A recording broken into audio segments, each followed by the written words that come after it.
Welcome back to Blurred Summit's Dissected. This is our very first episode of a new series where we are going to be looking back at recent interviews and dissecting them, looking at some of the ideas that the guests brought forward, talking about our own experiences with those ideas. And I think it's gonna be a pretty good time. Basically just breaking apart what the interviewers said, finding ways to where we can go further with it and use it in our own lives, and maybe give you guys some extra tips on top of what they said on how to actually utilize their advice, right? Yeah, super. I think I honestly really love the name.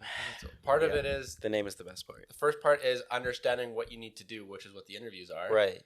And then the second part is actually utilizing that, which is fundamentally the harder part of it. So hopefully we can make it a little easier to utilize and learn some of these tips and tricks that these interviewers that we have on present, so then you guys can actually use it in your day-to-day lives, and maybe a little bit easier than finding ways to do it yourself. Yeah. So the most recent interview, or our first episode, is going to be about our interview with Georgie Nightingale. And so basically, for those of you who might not have seen the interview, you can check it out down below. Is that she runs this organization called Trigger Conversations. She does a lot of work. She's doing her PhD right now in the field of communication as well. And we were basically talking about conversations, right? How to have them, what is a good conversation, all this kind of stuff. But one of the big things that she spoke about that I really liked was the idea of self-limiting beliefs. So what is that? So self-limiting beliefs, particularly in the context of the kinds of conversations that we have. So what are some self-limiting beliefs? So an example of a self-limiting belief is I'm not an interesting person. I can't have interesting conversations. Could be I'm not good at conversations. I'm not good at conversations. Self-limiting belief, right? So it's like, imagine you walk into a conversation assuming that the other person is going to be like, oh, this person is terrible at conversations. Oh, like, right? So what's going to end up happening? It's going to be a bad conversation. It's going to be a bad conversation. Well, you do that with like a test, right? You're walking into a test thinking, oh, I'm going to fail this test. What's most likely going to happen? Probably going to fail the test. Exactly. You are bringing about your own certainty in an area where the end result is undetermined. It's the wrong. What do they call that? It's basically a self-fulfilling prophecy. There you go. Bingo. Facts. Right? So that's really what self-limiting beliefs are. They're self-fulfilling prophecies, but in the negative sense, right? And so another self-limiting belief she kind of talked about was I'm not good at meeting new people, right? Lots of people have that one. Lots of people have that one. I'm really bad at meeting new people. I can't make friends easily. I'm an introvert who doesn't get along with people easily. And so when you say that to yourself, you're going to miss all the opportunities. You're going to kind of blind yourself to the different things. And when you do come in a situation where you're with a stranger who you could have possibly a connection with, you blow it up in your own face. You don't even give yourself the opportunity to have exactly. it there, right? You just say, oh, well, I'm not good. This will never be good. Who even bothers? Why even try? Exactly. Right? And it's like, I think this was a big key from the interview, because I think in conversations, when we talk about communication conversation, we're always pushing it to the external, right? We're pushing it to the outside. We're saying that, how do I meet another person? How do I talk to another person? How do I say something interesting to another person? So it's always about the other. But, big key, it has nothing to do with the other. It's all about yourself. It starts completely, right? It's like 70% starts by, I made that number up, by the way. She never said that. So, I don't want to misquote anybody. Statistics by Abdul. Exactly. Statistics by Abdul, right? I just, it's 70%. Probably I'm just accurate. right. But, like, the bulk of it starts off with your own self-limiting beliefs, right? If you believe that you're bad at conversations, if you believe that nobody wants to connect with you, right? Nobody wants to be my friend, right? Like, that's one that a lot of kids have, but maybe it's not just kids. Maybe it's us too. You know what I'm saying? Maybe we just manifest it in a different way when we're older. So how does one flip the switch on this and get rid of these kind of self-limiting beliefs? So with self-limiting beliefs, I think it's a matter of identification and then recognizing that there is no evidence to support it. Okay. So this was something she mentioned, is there evidence to support that people don't find your conversations interesting? No, you're just in your own head. Right? So that's what she said. She's saying a lot of it comes down to you're just overthinking, you're in your own head. So look at the evidence around you. With your friends and family, are you able to have deep, meaningful conversations and have great connections with them? Mm-hmm. Yes. Okay, so this is a self-limiting belief. This is a untrue self-limiting belief, right? Could flipping this into the positive also fix this result? Yeah. Saying I'm good at conversations. Exactly. I'm interesting. All these things. I think so. Like, it becomes the self-fulfilling prophecy in the positive sense, right? Yeah. So I think that was another that was a really, really cool point that she made. The second thing she talked about was break your script, right? Mm-hmm. So a lot of times with communication or with conversations, we get into like a similar script. So for example, somebody asks you, what do? You probably have one or two lines that you say every single time. Mm-hmm. And not only is it the same like thing that you say, the way that you say it is the same. The word after word, the entire thing is identical every single time, mm-hmm. right? Yeah. And she was basically saying that it gets you in this really comfortable mind state. And if you do that time over time, you're never going to have really unique, interesting conversations. Why? Because there's nothing unique or interesting about the way that you responded. Okay. Right? And so breaking the script has to do with basically like look in your life and look at the things that you do in a repeated manner and change those up, right?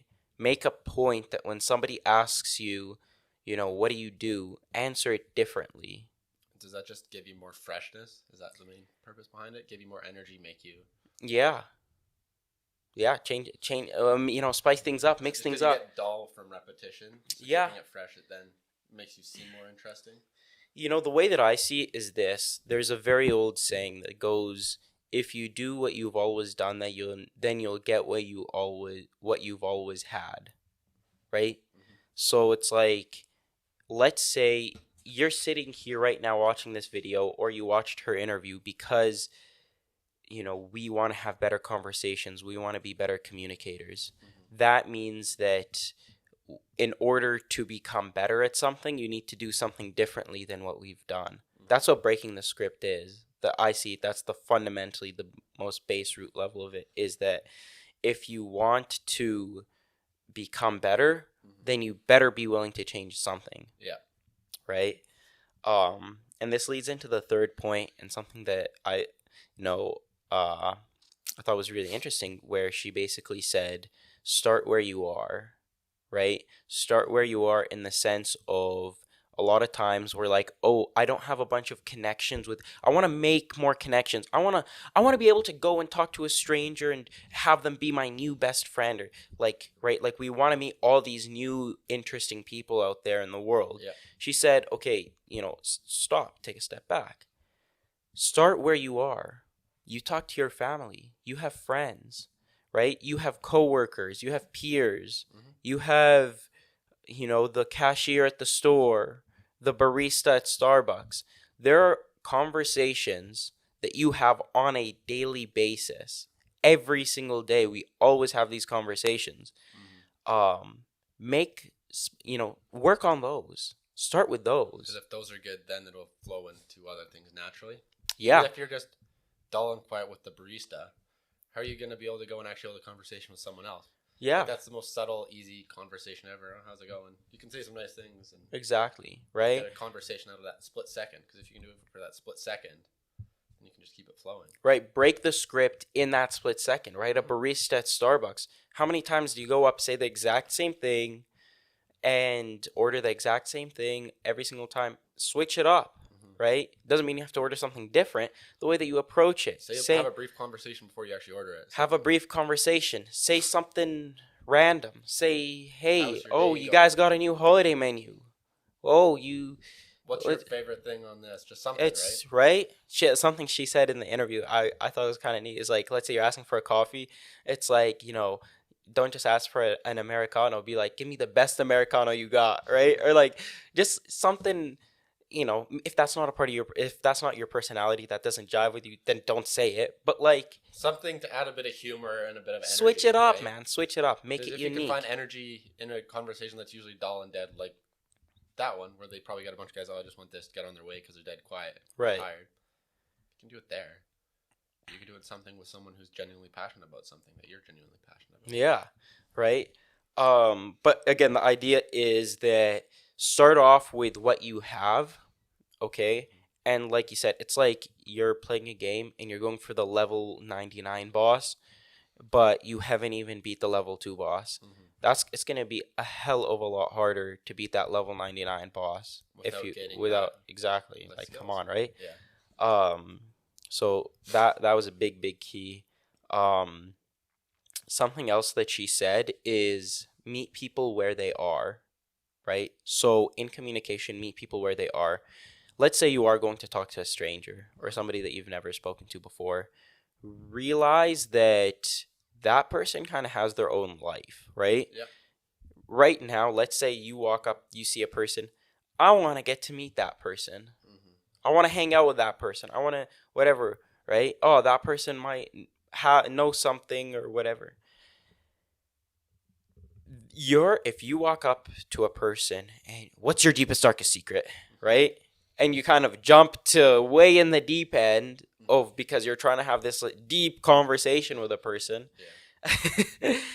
You're not meeting them where they are, right? You're going way more and putting all these expectations on this person, and now this person's gonna be like, "Whoa, what the heck?" It's not really fair to them, right?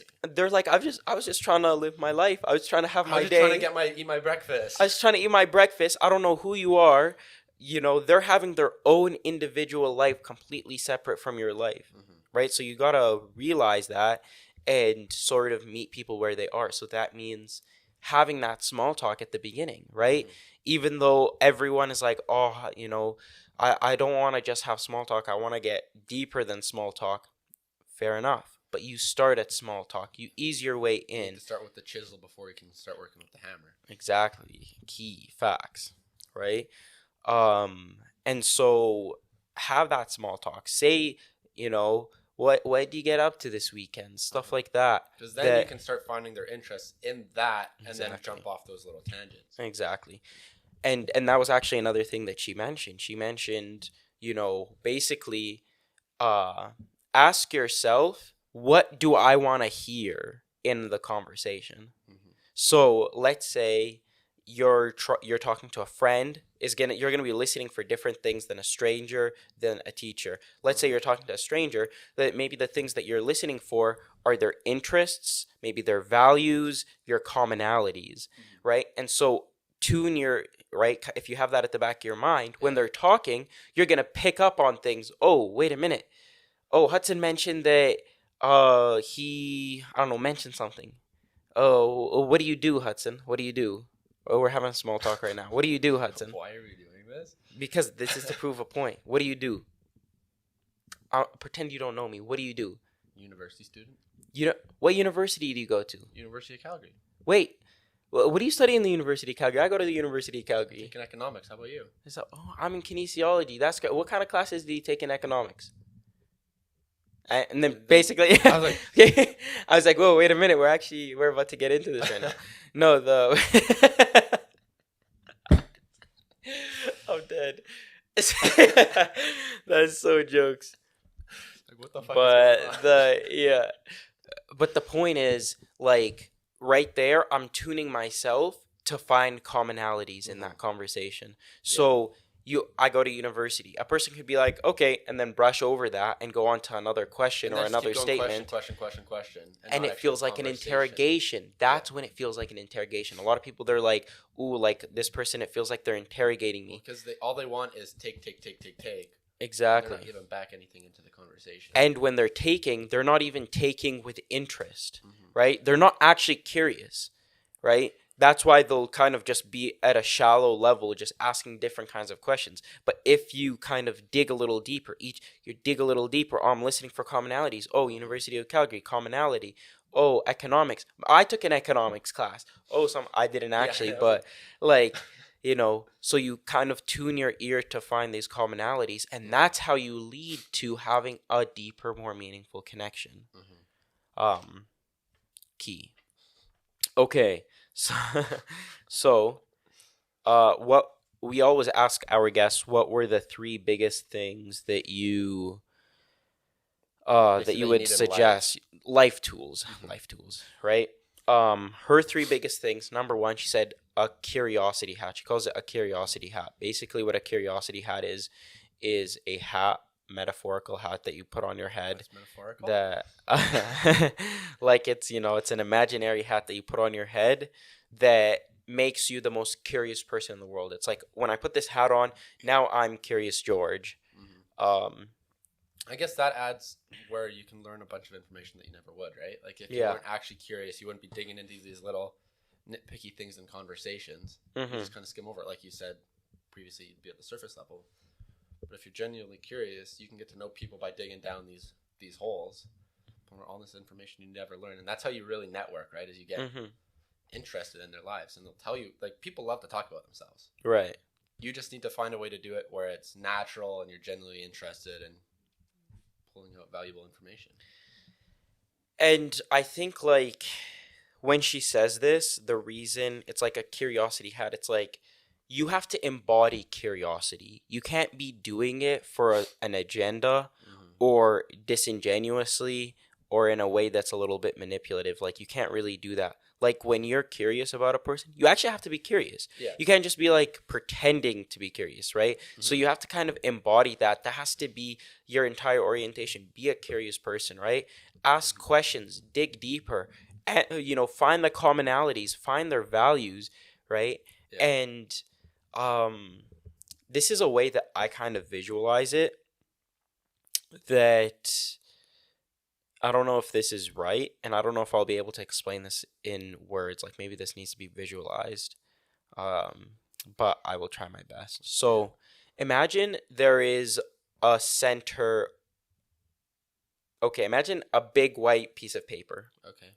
At the center, I write Hudson, your name, with a circle around it. Yes. This represents who Hudson is at his very core. Okay. His very, very core. Now, from this, I'm going to make a little branch. It's going to be like, what do they call I was trying to think of what those diagrams are called. A web diagram or whatever, a spider diagram, a web diagram. So there's going to be these lines coming out of it. These are going to be things that your values, things that you hold dear to you, whatever. From these, it's going to branch further into things that you do, whatever. From that, it's going to go further. It's going to keep branching. I have this huge branch, and at the very extremities, there are, very obvious things about Hudson. Likes the color blue, goes to the University of Calgary, right? And so what a person could do is, when you do small talk, you're touching that very outer layer. Yeah. Okay? So what do you do? University of Calgary student. Bam, connected on that. You're in the tree then. You're in the outer, but the very outer layer of the tree. Yeah. When you kind of ask further questions, you make your way into the web more. When you just glance over it, you're not a curious person, and you just move away, then you will get to another part of the tree, but you're on the outside. Like, you're just running around the outside of the tree. So when you work your way into the web, the web begins to, like, think about every single time I touch that piece of the web, it goes and it, like, activates it. Yeah. Okay? Quote unquote, activates it. So we're in rapport for that element of the web. So when I dig deeper, that element spikes out of it like 3 or 5 elements, right? Yeah. So if I go a step deeper and I connect with you on that step deeper, then I'm not just connecting with you on one step. I'm actually connecting with you on 5 steps. Yeah, do you see what I'm saying? Because of all the other things that connected to it. If you continue going down, if you are able to connect with, you might not get to the very center of the circle, but if you're able to connect with the first inner layer, then what are you really connected to? Millions of things, right? And that is a deep, deep connection. So does that analogy make sense? Yeah, I don't know think it makes that makes sense to me. That's how I would have done it too. Because I don't know, like it would be easier if I could just like draw it out and like show you what I'm saying, but like yeah. I got it. So that's kind of the way that I perceived it. Curiosity allows you to get deeper into the web rather than continuing to circle on the outside, right? Yeah. So the second thing that she mentioned was enthusiasm, right?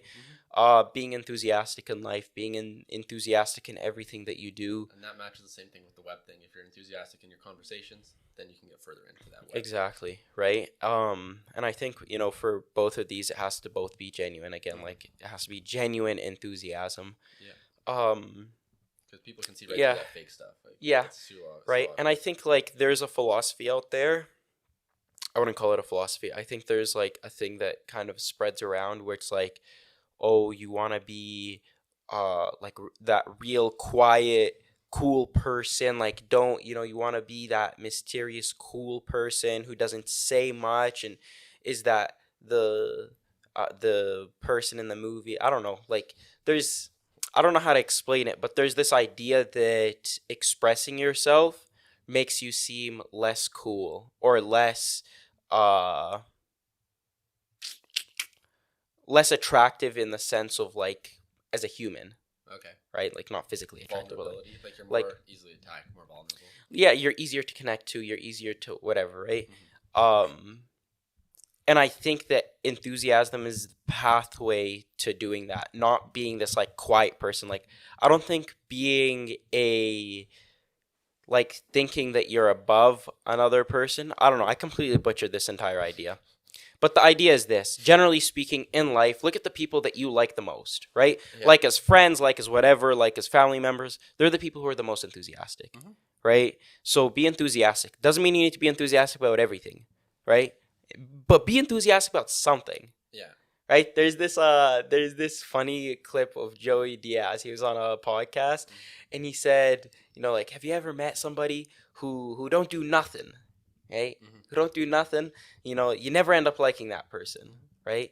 But a person who has some unique element to them, right? They have some life, a drive, right? They have this drive. They have things that they are passionate and enthusiastic about. Yeah. Those are the people that you want to be around. So be enthusiastic. And the last one. And the last one is kindness to yourself, right? So she was saying this goes back to the idea of like some self-limiting beliefs, stuff like that. Ultimately, like, the way that she put it was this: life is hard, right? There is no point in making the inner voice in your head be something that continually beats you up, right? Life is going to be difficult, and you want your number one companion, which is that little voice in your head, you want that person to be kind. You want that person to be supportive. Yeah, you don't need to be beating yourself down when it's already hard enough, right? Yeah. It's already challenging. Why say, you know what? I'll throw these spikes on the road for myself. Life's already going to beat you down. Life's going to beat you down, so let life do the beating, and you'll do the supporting. Yeah, exactly. Right?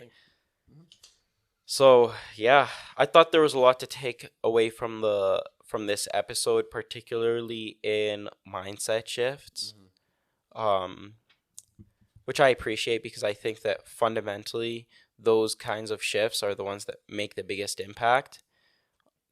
Sometimes they sound the simplest, but maybe the simplest solution is the best solution. Your mindset's crazy what it does to a person. Yeah, it's ridiculous, but I think I said enough. Do you have any comments? I don't think so. If you like what you hear and want more, check out the interview. It's where you actually get the source of it. We're just kind of pulling off the main ideas. There's a lot more in the interview than what we kind of talked about. We picked the main 3 ideas and jumped off of those. Yeah. It was, I think it's a great interview, especially if you find yourself wanting to connect with people, but then something is holding you back and you can't seem to pinpoint what is that something, how do I get over that something, but your desire is that you want to connect with people on a deeper level. I think that's really what it comes down to. So, thank you guys so much for tuning in today. We'll catch you on the next episode of Blurred Summits Dissected.